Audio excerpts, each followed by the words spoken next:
नमस्कार, कशिश न्यूज का digital platform देख रहे हैं आप। मैं हूं रश्मि श्रीवास्तव आपके साथ।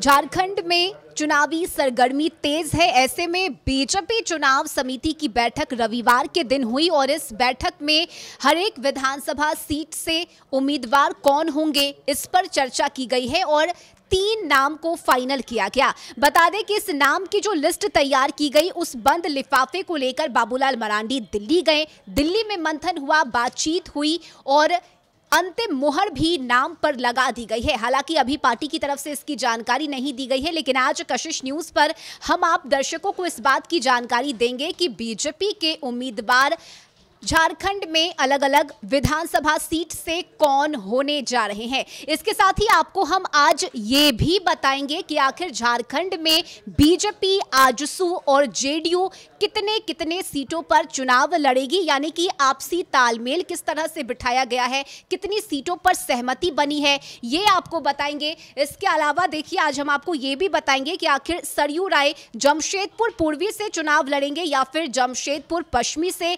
इसके अलावा सुदेश महतो की अगर हम बात करें तो सुदेश महतो इस बार झारखंड में सिल्ली के अलावा अगर किसी और विधानसभा सीट से चुनाव लड़ने जा रहे हैं तो आखिर वो सीट कौन सी होगी। तो देखिए, आज कई जानकारी हम आपको देंगे और आपको बताएंगे कि आखिर झारखंड की राजनीति में क्या कुछ चल रहा है। लेकिन सबसे पहले शुरुआत करेंगे और इस वक्त मेरे साथ वरिष्ठ सहयोगी आशुतोष मिश्रा है, उनसे जानते हैं और ये समझने की कोशिश करते हैं कि दिल्ली की बैठक में आखिर क्या कुछ हुआ है। तो दर्शकों को बताइए आशुतोष जी कि आखिर वो नाम कौन से हैं जिस पर आलाकमान की तरफ से सहमति बनाई गई है, मुहर लगाई गई है। हालांकि पार्टी की तरफ से अभी इसकी जानकारी तो नहीं दी गई है, लेकिन कशिश न्यूज पर हम अपने दर्शकों को वो जानकारी आज बताने जा रहे हैं। बिल्कुल, देखिए, रविवार को प्रदेश चुनाव समिति की प्रदेश कार्यालय में जो झारखंड में है, रांची में, वहां पर बैठक हुई थी। बीजेपी की तमाम शीर्ष नेता मौजूद थे। बाबूलाल मरांडी, विद्युत बरन महतो, अर्जुन मुंडा, शिवराज सिंह चौहान, हिमंता बिश्व शर्मा, सब लोगों ने बैठक की। और जो 81 विधानसभा सीट है झारखंड में, उसमें से बीजेपी जिन जिन सीटों पर चुनाव लड़ने वाली है उस पर संभावितों के नाम मंगाए गए थे। उसमें से 3-3 नाम शॉर्टलिस्ट किए गए। वो तीनों नाम जो हैं बंद लिफाफा में लेकर के बाबूलाल मरांडी दिल्ली भी गए और दिल्ली में संसदीय बोर्ड की बैठक भी हुई। जेपी नड्डा के आवास पर अमित शाह से लेकर तमाम बड़े नेता सब लोग बैठक किए। 6 घंटे से ज़्यादा तक बैठक चली है। खबर जो आ रही है तो उस पर ऑलमोस्ट सहमति बन गई है कि कौन कहां से चुनाव लड़ सकता है। लेकिन हम बताएंगे कि कुछ सीटों के बारे में कि जो 3-3 नाम भेजे गए उनमें कौन प्रमुख नाम है वो बताएंगे। इसके अलावा 2-3 सीट जैसे कोल्हान में है, कोल्हान की 14 विधानसभा सीट है जहां पर फिलहाल एनडीए का खाता नहीं खुला हुआ है। तो कोल्हान में बीजेपी कितनी सीटों पर लड़ रही है ये भी हम बताने जा रहे हैं। तो वो जो हमारे पास इंफॉर्मेशन है उसके मुताबिक 14 में से 11 सीटों पर विधानसभा का चुनाव लड़ने जा रही है बीजेपी, मतलब खुद अपना प्रत्याशी उतारेगी। 3 सीट अपने सहयोगी दल को देने जा रही है। सहयोगी दल मीन्स जेडीयू और आजसू। एक जो सीट है वो अब नया डेवलपमेंट सामने आ रहा है कि ईचागढ़ सीट भी है, वो आजसू के खाते में जा सकती है। वहाँ से शायद हरेलाल महतो हैं, वो चुनाव लड़ सकते हैं। आजसू के जो उम्मीदवार हैं पिछली बार दूसरे नंबर पर शायद रहे थे, दूसरे या तीसरे नंबर पर। बीजेपी भी वहाँ पर प्रत्याशी दे चुकी थी। इसके अलावा जुगसलाई सीट जो कोल्हान की है, वहाँ से भी आजसू अपना उम्मीदवार देने जा रहा है। रामचंद्र सहीस हैं, वहाँ से 2-2 बार विधायक रह चुके हैं और लगातार फाइट करते भी रहे, जब पिछली बार अलग अलग भी जेडीयू और बीजेपी और आजसू चुनाव लड़े थे।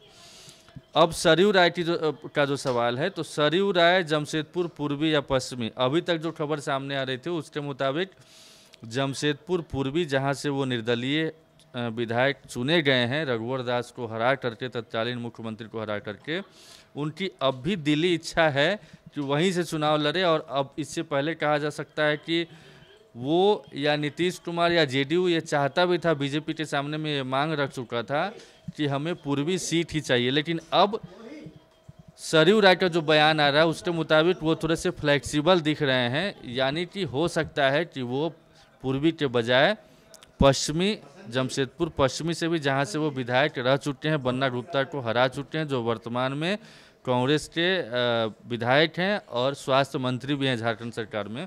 तो अब उन्होंने ये कहा है कि मेरे तरफ से कोई हठधर्मिता नहीं है कि हम जमशेदपुर पूर्वी से ही लड़ेंगे, एनडीए जहां तय करेगा वहां से हम लड़ेंगे, यानी बन्ना गुप्ता के खिलाफ भी हम ताल ठोक सकते हैं। तो इसके पीछे कशिश न्यूज से बातचीत में सरयू राय ने बकायदा ये कहा भी है कि पार्टी जो भी फैसला ले मुझे कोई आपत्ति नहीं है, मैं चुनाव वहीं से लड़ूंगा जहां पार्टी सहमति जताई। बिल्कुल बिल्कुल, तो ये सरयू राय की तरफ से जो कहा जा रहा है उस आधार पर हम ये मान सकते हैं कि जमशेदपुर पूर्वी से शायद पश्चिमी से बात बन रही है और वो पश्चिमी से ही चुनाव लड़ते हुए नज़र आ सकते हैं। कहा जा रहा था कि जो रघुवर दास हैं वो भी चाह रहे थे कि जमशेदपुर पूर्वी जो उनकी परंपरागत सीट रही, जहाँ से 5-6 बार वो जीत चुके हैं, वहाँ से बीजेपी के कैंडिडेट चुनाव लड़ें। तो ये 2-3 चीज़ें हैं। इसके अलावा जो आपने सवाल किया कि कौन कौन 3 नाम हैं जो भेजे गए हैं ऊपर, जो बंद लिफाफा लेटर के बाबूलाल मरांडी गए हैं, तो कुछ हमारे पास है जो हम बताना चाहते हैं कि उसमें से कौन कौन नाम है। तो देखिए, खरसावां से अर्जुन मुंडा जो पूर्व मुख्यमंत्री हैं उनका नाम भेजा गया है, ये जानकारी सामने आ रही है। इसके अलावा अर्जुन मुंडा का नाम पोटका से भी भेजा गया और खिजरी से भी सामने आ रहा है। और इसके अलावा जमशेदपुर पूर्वी की सीट पर जो है, जमशेदपुर पूर्वी की सीट बीजेपी ने अपने खाते में रखने की बात की है, मतलब अब तो जो जानकारी है उसके मुताबिक, तो उस पर भी बीजेपी ने अपने संभावितों के नाम भेजे हैं, जो 3-4 नाम है वो। तो उसमें जमशेदपुर पूर्वी में दिनेश कुमार, शिवशंकर सिंह, रामबाबू तिवारी, ये 3 नाम भेजे गए हैं बंद लिफाफा में। किस पर मुहर लगती है ये अभी फाइनल नहीं है। पोटका से अर्जुन मुंडा का मैंने कहा, खरसावां के अलावा पोटका से भी, तो उसके अलावा एक मिनका सरदार वहाँ से विधायक रह चुकी हैं, उनका नाम भी भेजा गया है। बहरागोड़ा से जो पूर्व प्रदेश अध्यक्ष हैं डॉक्टर दिनेशानंद गोस्वामी, उनका नाम भेजा गया है, कुणाल सारंगी और आभा महतो का भी। घाटशिला से जहाँ से फिलहाल जो मंत्री बने हैं रामदास सोरेन, वो हैं जेएमएम कोटे के, उनके खिलाफ बाबूलाल सोरेन यानी चंपई सोरेन के पुत्र चुनाव लड़ सकते हैं। पहले से हम लोग चर्चा कर चुके हैं, तो उनका नाम भेजा गया है वहाँ से चंपई सोरेन के पुत्र बाबूलाल सोरेन का। मझगांव से बरकुंवर गगड़ई का नाम भेजा गया है, भूषण पाठ का पिंगुआ व लंकेश्वर तामसोय। मनोहरपुर से पूर्व विधायक गुरचरण नायक, शिवा बोदरा और सेवानिवृत्त मतलब रिटायर्ड डीएसपी रामेश्वर तैसुम। चक्रधरपुर से पूर्व विधायक शशिभूषण सामड, मालती गिलुआ और विजय मेलगांडी का नाम भेजा गया है। चाईबासा से लक्ष्मी सुरीन, जेबी तुबिद, गीता बलमुचू, मनोज लियांगी, ये सारे नाम भेजे गए हैं। खरसावां से अर्जुन मुंडा या मीरा मुंडा, मतलब अर्जुन मुंडा नहीं तो मीरा मुंडा भी, ये दोनों लोग रेस में हैं, मतलब दोनों में से कोई चुनाव लड़ सकता है। अगर अर्जुन मुंडा किसी दूसरी जगह सेट किया जाए तो मीरा मुंडा उनकी पति चुनाव लड़ सकती हैं, लगातार समाज सेवा से जुड़ी भी रहती हैं। इसके अलावा सोनाराम बोदरा सरायकेला से खुद चंपई सोरेन का नाम भेजा गया है। जगन्नाथपुर से गीता टोरा जो मधु टोरा की पत्नी हैं, चाईबासा से सांसद भी रह चुकी हैं, इस बार चुनाव हार गई हैं। इसके अलावा विपिन पूर्ति का भी नाम सामने आ रहा है। तो ये कुछ नाम हैं। इसके अलावा कहा जाए तो कुछ नाम जो हैं वो ऑलमोस्ट तय है, फाइनल है, उसको कहा जा सकता है कि ये लोग का चुनाव लड़ना तय है। जैसे चंपई सोरेन हो गए, बाबूलाल सोरेन हो गए, बाबूलाल मरांडी हो गए, उसी तरीके से नीलकंठ सिंह मुंडा हो गए, अर्जुन मुंडा हो गए, ये सब लोग का जो बरकट्ठा के जो विधायक आए हैं हाल फिलहाल में, अमित यादव, ये इन सब लोगों का नाम एक तरीके से कहा जाए तो फाइनल है, इसमें से कहीं से भी कोई दिक्कत नहीं है। कुछ नाम जो हैं जो कि कट सकते हैं, जैसे कि जो सांसद बन गए हैं, हजारीबाग के जो विधायक थे मनीष जायसवाल वो सांसद बन गए हैं, बाघमारा के जो विधायक थे वो धनबाद के सांसद बन गए हैं, तो इन दोनों को रिप्लेस किया जाएगा। इसके अलावा इंद्रजीत महतो हैं, वो कोमा में हैं 2021 से ही, तो उनकी जगह पर खबर है कि उनकी पत्नी चुनाव लड़ सकती हैं। तो ये सारे लोग हैं जो कि संभावित हैं, वहाँ पर भेजे जा सकते हैं। कुछ का नाम भी हम बताना चाहेंगे कि कौन कौन है जिनके बारे में, हालांकि इस पिछले वीडियो में हम लोग ये डिस्कशन कर चुके हैं। कुछ के टिकट पर सस्पेंस भी बताया जा रहा है। जयप्रकाश भाई पटेल मांडू सीट से बीजेपी के सिंबल पर चुनाव जीते थे, हाल फिलहाल में लोकसभा चुनाव से पहले वो चले गए थे कांग्रेस में और हजारीबाग से चुनाव भी लड़ा था उन्होंने, तो वो सीट भी खाली हो गई है मांडू सीट। तो वहाँ पर खीरू महतो चाह रहे हैं कि अपने पुत्र को चुनाव लड़े। खीरू महतो राज्यसभा के सदस्य हैं, जेडीयू के नेता हैं और मांडू सीट से वो चुनाव जीत भी चुके हैं, तो वो कोशिश कर रहे हैं। लेकिन जेडीयू के खाते में जो फिलहाल जो जानकारी आ रही है, तमार और जमशेदपुर पश्चिमी जा सकती है। तमार में हाल फिलहाल में राजा पीटर शामिल हुए थे, तो उनको उम्मीदवार बनाया जा सकता है।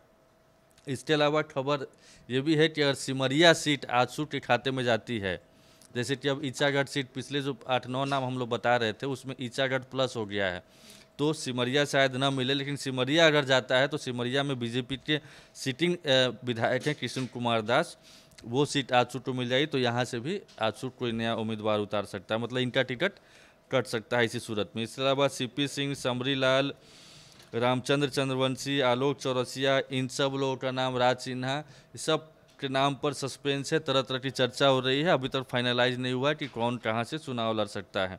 इसके अलावा कुछ नाम जो मैंने बताया उसमें अमर बावरी का भी फिक्स है, रणधीर सिंह का भी ऑलमोस्ट समझ सकते हैं कि सारठ से चुनाव लड़ेंगे ही, नीरा यादव का कोडरमा से, नीलकंठ मुंडा का खूंटी से, कुशवाहा शशिभूषण मेहता पार्टी से चुनाव लड़ते हुए नजर आ सकते हैं। इसके अलावा आनंद कुमार ओझा राजमहल से, सरायटिला से चंपई सोरेन, घाटशिला से बाबूलाल सोरेन, बोरियो से लोबिन हेम्ब्रम जो कि जेएमएम से निलंबित थे, हाल में बीजेपी में शामिल हुए हैं, बरकट्ठा से अमित यादव, जामा से सीता सोरेन जो हेमंत सोरेन की भाभी हैं, जो दुमका से चुनाव लड़ी थी, हार गई हैं, जामा की विधायक रह चुकी हैं वो, तो वो या उनकी पुत्री जामा से लड़ सकती हैं, और पुत्री वहाँ से लड़ेंगी तो हो सकता है कि जामतारा से सीता सोरेन को लड़ाया जाए। उसी तरीके से दुमका से हेमंत सोरेन को हरा चुकी हैं लुइस मरांडी, तो वो चुनाव लड़ सकती हैं। तो ये सारे नाम हैं जो संभावित हैं। कई लोगों का पर सस्पेंस भी छाया हुआ है, कई लोग इधर से उधर सीटिंग सीट भी बदलना चाहते हैं, जिसमें नवीन जायसवाल के नाम की भी चर्चा थी।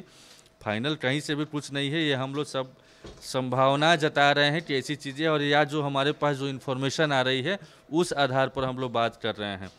चूँकि राजनीति में परिस्थितियाँ बदलती रहती, तो कब क्या हो जाए, किसका टिकट कटते कटते उसको टिकट मिल जाए और किसको टिकट मिलते मिलते कट जाए, ये कोई नहीं जानता है। लेकिन हाँ, जो चर्चा चल रही है मीडिया रिपोर्ट से, और हमारे जो सूत्र हैं, जो रिपोर्टर्स खबर करते हैं, वो लोग जो बताते हैं, उसी आधार पर हम लोग ये डिस्कशन करते हैं। और ये जो भी नाम है ये संभावित नाम है जो हमने आपको बताया है। इसके अलावा आशुतोष जी, एक सवाल ये भी है कि आखिर सीटों के बंटवारे को लेकर अब क्या फाइनल सहमति बनी है, क्योंकि अभी भी जेडीयू के मन में ये इच्छा है कि वो 5 सीट पर चुनाव लड़े, लेकिन ऐसा होता हुआ संभव नहीं आ रहा है नजर, और 2 सीट पर ही फिलहाल सहमति बनती हुई दिख रही है। इसके अलावा आजसू की बात करें तो अब फाइनल अब क्या फुल एंड फाइनल? अभी तक जो हमारी इंफॉर्मेशन है उसके मुताबिक 2 सीट ही जेडीयू को मिलने जा रहा है। इसके अलावा आजसू को 9 सीट की बात सामने आ रही है कि अब तक 9 सीट है, उसी आसपास में आजसू को भी सीट मिल सकती है। पिछले दिनों चिराग पासवान ने अमित शाह से मुलाकात की थी और उसके बाद उन्होंने कहा था कि हम उम्मीद करते हैं कि एनडीए के साथ मिलकर ही चुनाव लड़े, तो शिकारीपारा सीट अंतिम वक्त में दे दिया जाए तो आश्चर्य नहीं होना चाहिए। वैसे अब तक कोई इससे संबंधित बात नहीं है, तो यह जानकारी है। इसके अलावा एक और सवाल था जो आपने टीज किया था सुदेश महतो के बारे में कि हाँ, सुदेश महतो सिल्ली से चुनाव जीते हुए हैं पिछली बार, सिल्ली से चुनाव लड़ना तय है, लेकिन वहाँ से एक देवेंद्र नाथ महतो भी हैं और एक अमित यादव भी हैं जो विधायक रह चुके हैं। देवेंद्र नाथ महतो समाज सेवा से जुड़े हुए हैं, जेबीटीएस से जुड़े हुए थे। यहाँ भी कहा जा सकता है जयराम महतो का जो संगठन पहले हुआ करता था, तो उनके चुनाव लड़ने की बात सामने आ रही है कि वो भी सिल्ली से ताल ठोकेंगे। तो ऐसे और इसके साथ मैंने ये भी पूछा था कि अगर सिल्ली नहीं तो कहाँ, वो कौन सी सीट होगी जहाँ से सुदेश महतो लड़ सकते हैं, क्या है संभावना? हाँ, तो बिल्कुल टुंडी एक सीट है, वहाँ से चुनाव लड़ने की संभावना जताई जा रही है, चर्चा चल रही है, और ये नई चर्चा शुरू हुई है। आजसू की तरफ से कोई कन्फर्मेशन नहीं है, न सुदेश महतो की तरफ से ऐसी बातें हुई, लेकिन 2-2 सीट से चुनाव लड़ते आए हैं जो बड़े बड़े नेता हैं, जैसे कि एनसी के जो मुख्यमंत्री कैंडिडेट थे जम्मू कश्मीर में, उन्होंने भी 2 सीट से चुनाव लड़ा था, दोनों सीट से चुनाव जीते। 2019 में हेमंत सोरेन खुद दुमका और बरहेट से चुनाव लड़े थे और जीत चुके हैं। ऐसे कई एग्जाम्पल्स हैं, अटल बिहारी वाजपेयी से ले के बहुत सारे नेता हैं जो खुद प्रधानमंत्री मोदी भी लड़ चुके हैं, राहुल गांधी भी लड़ चुके हैं लोकसभा का चुनाव। तो लड़ते हैं तो आश्चर्य नहीं होना चाहिए, और इस बार चूंकि लड़ाई तगड़ी है और जो सुदेश महतो का जो वोट बैंक है महतो, उसी में सेंध लगाने जयराम महतो जा रहे हैं। तो जयराम महतो के उम्मीदवार अगर कहीं से आते हैं तो कहा जा रहा है, जो राजनीति विश्लेषक हैं वो लोग चर्चा कर रहे हैं कि हो सकता है कि सेंधमारी हो तो कुछ सीटों पर आजसू को नुकसान भी पहुंचे। वैसी सूरत में किसी तरीके से सदन पहुंचा जाए तो 2 सीट से भी वो किस्मत आजमा सकते हैं। हालांकि टुंडी सीट क्या आजसू के खाते में बीजेपी देगी, ये अभी भी सवाल बना हुआ है। वैसे सुदेश महतो कोशिश कर रहे हैं और खबर ये भी है कि वहाँ पर जो अपने शुभचिंतक हैं, समर्थक हैं, उन लोगों को कहा भी गया है, समर्थन भी मांगा गया है।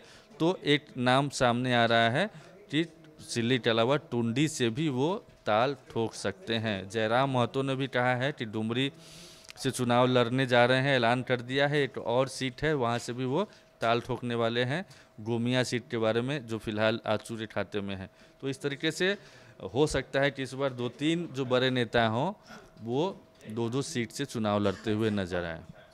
बहुत शुक्रिया आशुतोष जी आपका तमाम जानकारी के लिए। तो झारखंड में आपको बता दें कि दशहरे के बाद विधानसभा चुनाव की तारीखों का ऐलान होगा, लेकिन इससे पहले ये संभावित नाम है। सूत्रों के हवाले से हमें जो जानकारी मिली है, हमारे जो सहयोगी हमें जानकारी देते हैं उसके अनुसार हमने आपको बताया है, क्योंकि मीडिया रिपोर्ट्स में फिलहाल यही नाम चल रहे हैं कि आलाकमान ने इन नामों पर फिलहाल मुहर लगाई है। हालांकि पार्टी की तरफ से अंतिम फैसला लिया जाना है और जब इस बात की घोषणा होगी तो सब कुछ साफ हो जाएगा। लेकिन इससे पहले ये संभावित नाम थे जिसकी जानकारी हमने आप दर्शकों को दी है और कशिश न्यूज के डिजिटल प्लेटफॉर्म पर खबरों का सिलसिला लगातार जारी रहेगा। फिलहाल आप किस नाम से सहमति जता रहे हैं या फिर आप क्या चाहते हैं, आप किस विधानसभा सीट से हैं और वहां किस उम्मीदवार को आप देखना चाहते हैं, इन तमाम चीजों की जानकारी और अपनी राय आप हमें कमेंट सेक्शन में जरूर दीजिएगा। अभी के लिए बस इतना ही। आप देखते रहिए कशिश न्यूज। नमस्कार।